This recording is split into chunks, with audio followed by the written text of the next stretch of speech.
जय श्री राधे। मनवंतरों की कथा। सतयुग, त्रेता, द्वापर और कलयुग, ये 4 युग जब 1000 बार व्यतीत हो जाते हैं तो उस काल को कल्प कहते हैं। एक कल्प अर्थात 1000 चतुर्युगी का ब्रह्मा जी का एक दिन। ब्रह्मा जी के एक दिन में अर्थात एक कल्प में 14 मनु होते हैं। प्रत्येक मनु 71 चतुर्युगी से कुछ अधिक काल तक अपना अधिकार भोगते हैं। इन मनवंतरों में भगवान सद्गुण का आश्रय ले अपने मनु आदि मूर्तियों के द्वारा पौरुष प्रकट करते हुए इस विश्व का पालन करते हैं। विश्व व्यवस्था का संचालन करते हुए अपने अपने मनवंतरों में बड़ी सावधानी से सबके सब मनु पृथ्वी पर चारों चरणों से परिपूर्ण धर्म का अनुष्ठान स्वयं करते हैं तथा प्रजा से करवाते हैं। जब एक मनु की अवधि पूरी हो जाती है तो उसके साथ ही साथ उस समय के इंद्र, सप्तर्षि, मनुपुत्र और भगवत अवतार तथा देवता, यह 6 पहले की जगह नए नए होते हैं। अब 14 मनुओं का संक्षिप्त वर्णन कहते हैं। प्रथम, स्वयंभू मनु। मरीचि आदि महान शक्तिशाली ऋषियों से भी सृष्टि का अधिक विस्तार नहीं होते देख श्री ब्रह्मा जी मन ही मन चिंतन करने लगे। अहो, बड़ा आश्चर्य है, मेरे निरंतर प्रयत्न करने पर भी प्रजा की वृद्धि नहीं हो रही है।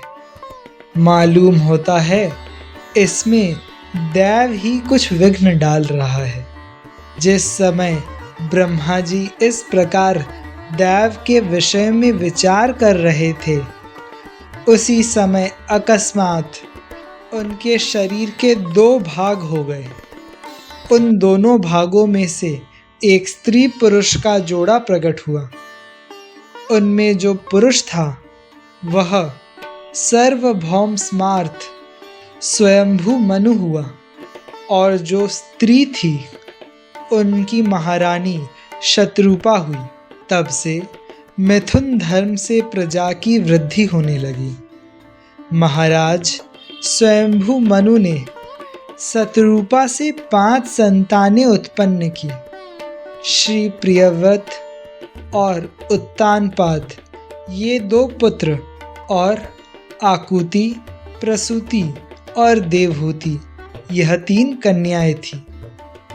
मनु जी ने आकुति का विवाह रुचि प्रजापति से, देवहूति का विवाह कर्दम प्रजापति से तथा प्रसूति का विवाह दक्ष प्रजापति से किया। इन तीनों कन्याओं की संतान से सारा संसार भर गया। द्वितीय, स्वारोचिष मनु, ये अग्नि के पुत्र थे। फिर उत्तम मनु, यह प्रियव्रत के पुत्र थे। तामस मनु, ये तीसरे मनु उत्तम के सगे भाई थे। रावत मनु, ये चौथे मनु तामस मनु के सगे भाई थे। चक्षुष मनु, ये चक्षु के पुत्र थे। वैवस्वत मनु, वैवस्वान अर्थात सूर्य के पुत्र यशस्वी श्रद्धादेव ही 7वें वैवस्वत मनु है।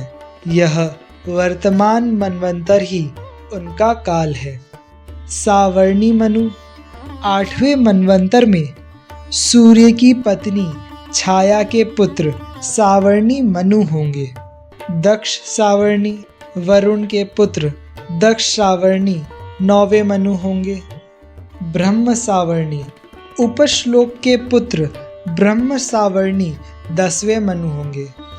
धर्म सावर्णी, यह 11वें मनु होंगे। इंद्र सावर्णी, यह 12वें मनु होंगे। दैव सावर्णी, यह 13वें मनु होंगे और इंद्र सावर्णी, यह 14वें मनु होंगे। ये 14 मनवंतर भूत, वर्तमान और भविष्य तीनों ही कालों में चलते रहते हैं और समस्त भूमंडल का शासन करते हुए सनातन धर्म की रक्षा करते हैं। जय श्री राधे।